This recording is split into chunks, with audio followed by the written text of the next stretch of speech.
Well, hello there. I'm Jeremy and welcome back to Freeform Star Wars. Episode 2 of The Bad Batch just aired and I'm here to break it all down. I watched it live with a bunch of you over on the main Freeform Disney channel, and as always, I loved having you all there with me as we watched it. I enjoy that so much. Oh, and another quick shout out to my newest patron, Dr. Stephen Harlan. I give these shout outs for the entire week after someone newly becomes a patron because there are, 3 different channels and bunches of different types of videos on the channels. Anywho, back to The Bad Batch. At the end of the giant 70-minute episode from May the 4th, we found out that we were going to J19. So, as expected, that meant we were off to the planet Saleucami, which we first saw back in the Clone Wars. But that was with Season 2 animation from over 10 years ago and with a considerably smaller budget. Looking at it now just blows me away. And I wasn't the only one, as our newest member of the Bad Batch, Omega, had never been off Kamino before, which meant that even something as mundane as dirt was amazing to her. And watching her awe at everything was infectious.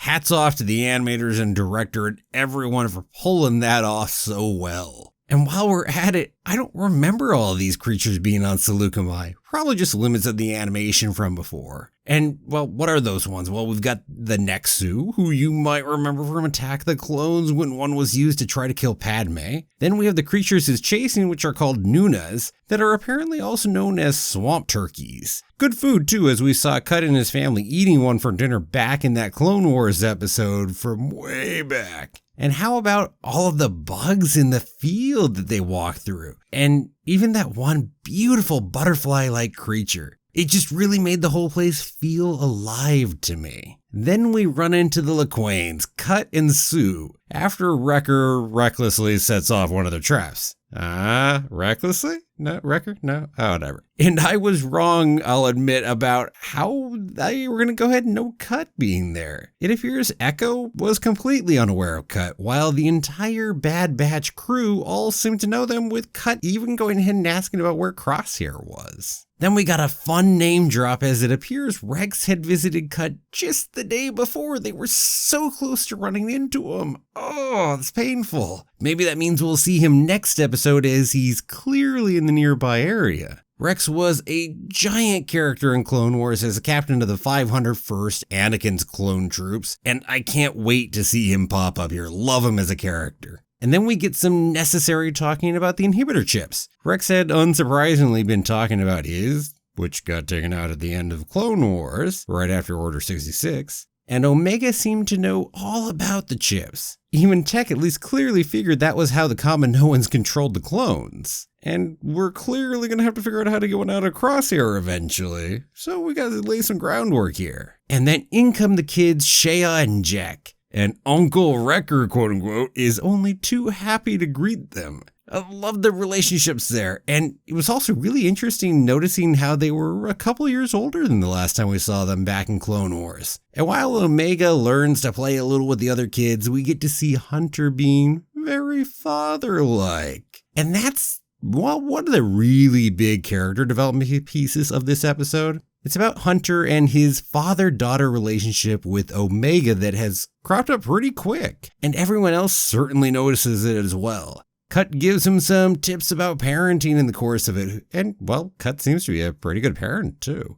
Hunter wants to be the protective parent type of person and have Omega go off with Cut and Sue to live a good life. Well, you can guess that's not where this ends up going. So eventually, by the end of the episode, he comes to terms with Omega being able to choose where she wants to be and that she wants to be with them. It's a nice bit of give and take and some good character development. Now, if you know me, you know I love my lore, and it's time for a bit of that. We head into the city to have Cut and his family book passage off-world before the Empire cracks down too much in a storm that Rex had warned them was coming. Well, it seems they're already a little too late. There are clone troopers everywhere. And the Empire, now, they've done something really clever, and this is the lore bit that I love that we're expanding on right here. They're impounding ships left and right, so they can go ahead and register them all. But even more clever and nefarious than that is how they're actually registering people. Now you can't travel anywhere without a new Imperial chain code, and your old Republic credits are now worthless. But the Empire will generously change them into new Imperial credits once you get your chain code. So of course people are signing up to get those chain codes now. Fascist governments and surveillance go hand in hand, and this is the early days of the Empire, something we're really getting to explore here in Bad Batch, and this is a great example of it. I'm super happy about seeing things like this in here.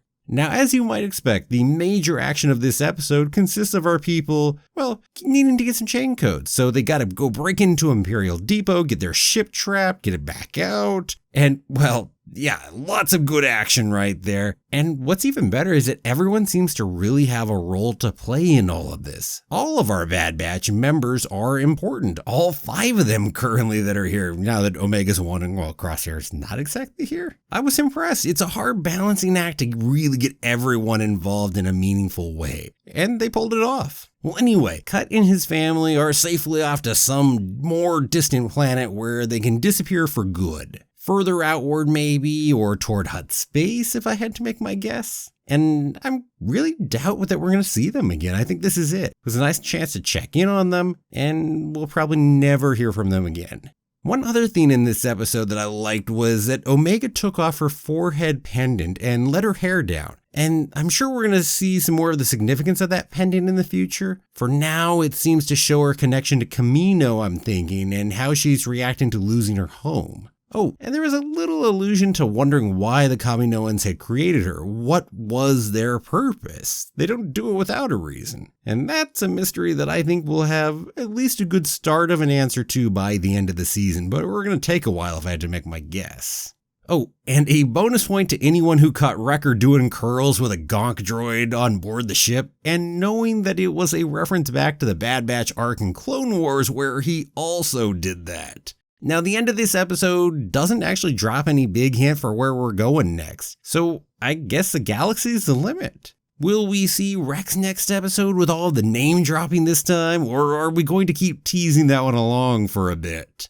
I've got to say that this episode may not have been as strong as the first one, and I'm not surprised by that. It was a big 70-minute opener. But the quality on this was still really good. The Bad Batch is off to a stellar start. One with better animation than ever before, storytelling that is more mature and trusts its audience, far more than usual, and unlike both Clone Wars and Rebels, a feeling of having much more of an open-ended nature of where the show could go. Personally, I'm starting to really like the idea that maybe in a few seasons after the Bad Batch go the mercenary route for a bit and end up being on the run, eventually they choose to decide that they can't accept the Empire as it is and they need to take a stand. They get radicalized in there. And then they end up undertaking a mission to kill the Emperor. Think of Operation Valkyrie or Black Orchestra that were meant to kill Hitler during World War II. And like those failed operations, they would die in the attempt as well. But what a way to go out if that was how the show ends a few years later for all of them. And it could culminate in some intriguing journeys for our characters if we did that over the course of multiple seasons. So I'm really starting to like that idea. I have no idea what'll happen to all of them in the end,